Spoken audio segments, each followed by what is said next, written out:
giving people who've made a mistake a second chance. That is the goal of a bill signed into law today by the governor. It's a law he says will give millions of Pennsylvanians a second chance. The bill passed the Senate unanimously last week. Now, if a person was convicted of a summary offense or some misdemeanors, such as low-level retail theft or disorderly conduct, that record would be automatically sealed from the public if that person has gone 10 years without another arrest. This is another step moving Pennsylvania in the right direction with regards to criminal justice reform.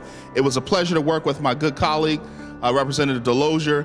Criminal justice reform is on its way in the Commonwealth of Pennsylvania because of bipartisan support and bipartisan work.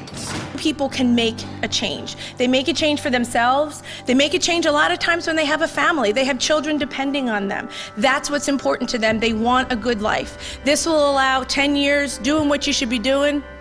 We're going to give you a second chance.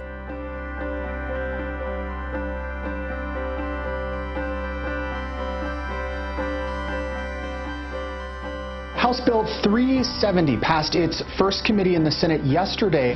Democratic State Representative Antonio Mo Maestas is sponsoring the bill and says it would give people convicted of a misdemeanor or nonviolent felony the chance to have their criminal record erased. If you got arrested in your early 20s, if you're applying for a big wheel job in your 40s, you have to explain it.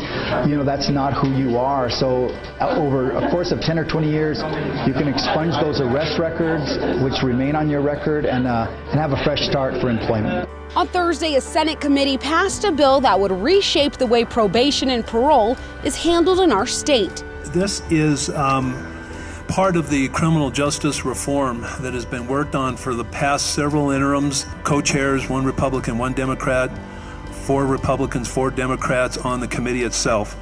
And this particular piece of the criminal justice reform effort deals with probation and parole. So there's an endless cycle of recidivism, and we're not going to affect outcomes for better public safety unless or until we get this thing figured out. And I think that this goes a long way towards doing that.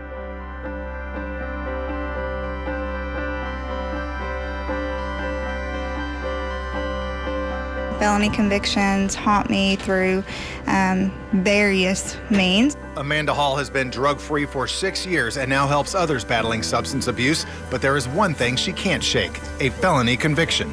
With housing, I would literally call places to try to rent, and I had a realtor hang up on me. Senator Jimmy Higdon wants to allow more people to clear their felonies. He pitched his idea to lawmakers on the Interim Judiciary Committee. I meet a lot of people on a almost weekly basis that they were young and dumb, and they made a mistake.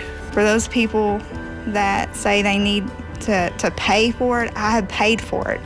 Why should we pay for it every single day? I think credit is due for the senator from Marion for the work that he's done on this bill, for his foresight, for making it a reasonable approach for a second chance for those who have violated but have reconciled in that regard, and welcoming them back into the workforce and so forth. So I think this is a common sense, positive step forward. This is a great bill to give these people a second chance and get them back to work again, and I vote aye.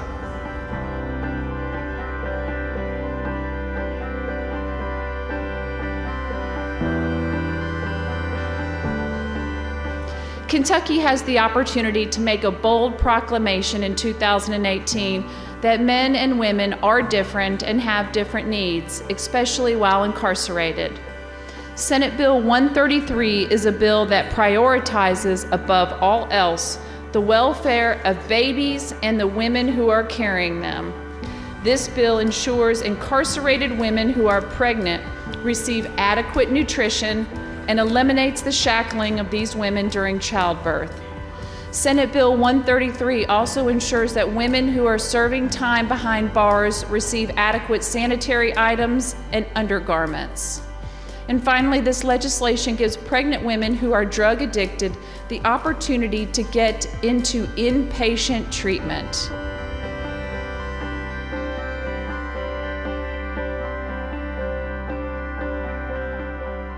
Now is the time, right? And it's not so much that we need to push them to do what's right, that they have to do what's right. So I think with What we just saw that happened on the federal level with the First Step Act and how bipartisanship happened, both sides came to the table to make sure that we could pass a bill, a first step to a bill that will address criminal justice reform in this country. I think New York is no different, that we are a progressive state, but we are far behind in criminal justice reform here in New York, and so we are making sure that this is a time of urgency. We have an amazing coalition that we've partnered with to work on these issues, and so, I mean, we're ready for the fight. Many major changes for New York State budget that was passed in the early hours of this morning, and a big talker, criminal justice reform. Those who are happy include advocates who say that they've been working towards this for quite some time now. And so from the day of my redemption, I knew that it was my mission and purpose from God to create and build platforms for women, incarcerated and formerly incarcerated, to use their voice and create change.